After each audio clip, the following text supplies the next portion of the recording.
friends. Rev Kev coming to you from the Bloom office. Here I am back behind the desk, and it is just an alert to you that if you do hear some noise coming, it's coming from behind me, and they're still doing construction over there, and they're installing drywall. So don't worry about it. I just wanted to check in with you on this time right in the transition between 2021 and 2022. You know, it's pretty easy for us to look at 2021 as being, what did the Queen call that one year? Annus Horribilis.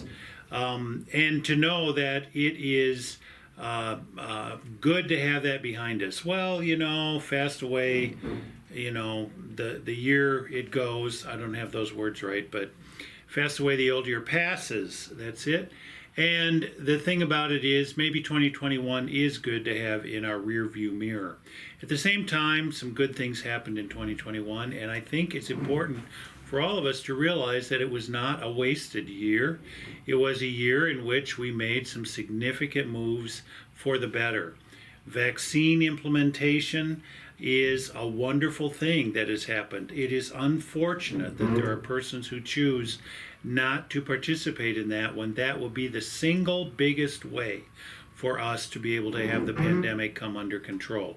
They knew this in the time of the plague, in the middle centuries. They knew this at the time. Martin Luther talked about in his time during the Reformation to pay attention to the medical instructions and to follow them, and that it's haughty and proud for persons to be affronted by that sort of thing. God provides the medicine, and that's amazing to read that sort of thing coming from the Middle Ages.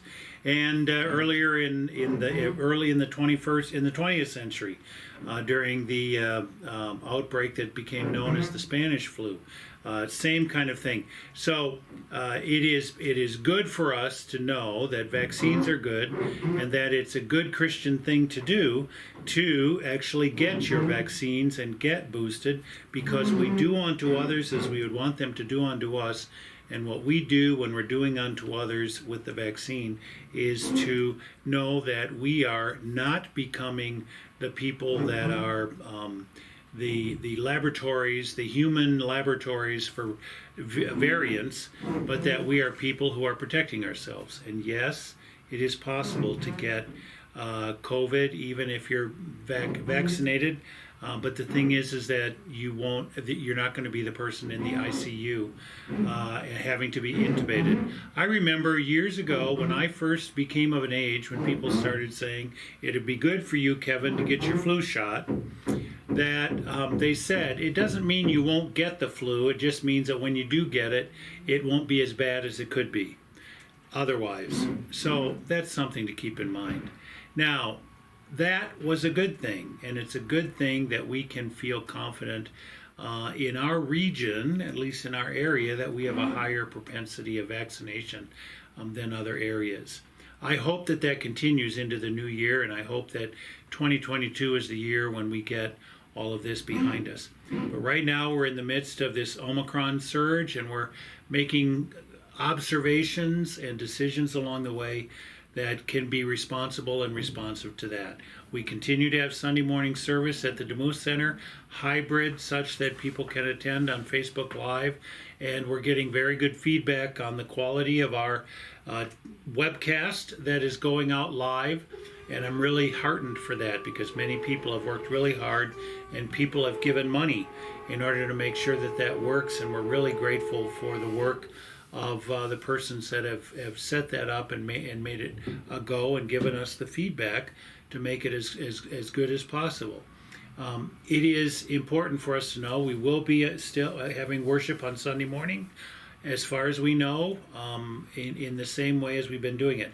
We have decided to suspend hospitality again for a period of time until we can get a better sense. It just, you know, we've been being outside and been being as careful as we think we can be, but it's just a good idea for us to have it be that we are paying attention to what's going on and you know, having the one gathering with everyone masked and then folks greeting one another in safe ways, and then going off on to the rest of our Sunday business.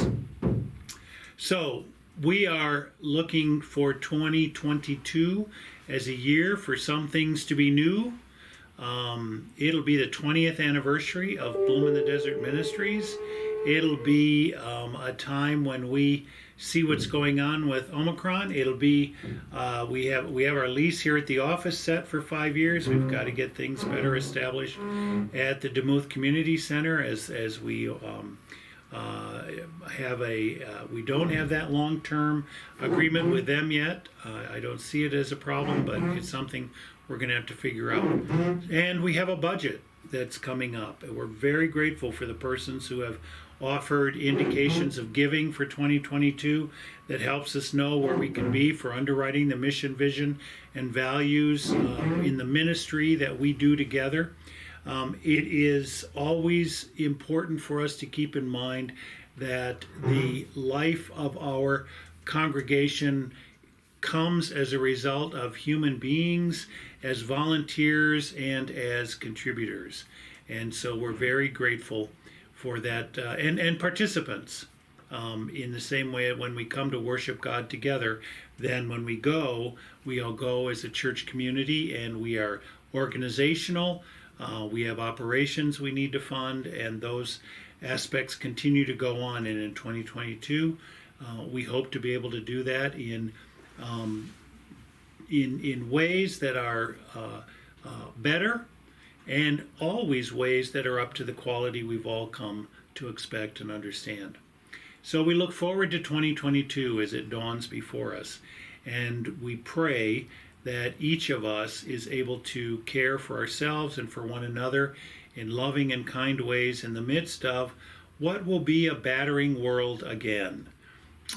With all the kinds of things that are going on all around us, it's easy for us to feel like, we're not making any headway for the good. But let's keep in mind that we are. And that's the promise of our faith and being together, and it's the promise that we have to offer each other. I hope you can be with us on Sunday. It is Epiphany Star Sunday. People are going to get their stars and learn what their word is for the year to come. If you want, we are mailing them out to numerous people that we know that are a part of our online community and so forth. If you want to make sure that you get a star because you're not going to be able to be in worship with us on this Sunday in person, please feel free to respond to Bloom Notes and to tell folks that you would like one, and we'll make sure that one gets sent to you. In the meantime, please be with us on Sunday morning in person, online, or certainly in spirit. And as always, please keep us in your prayers.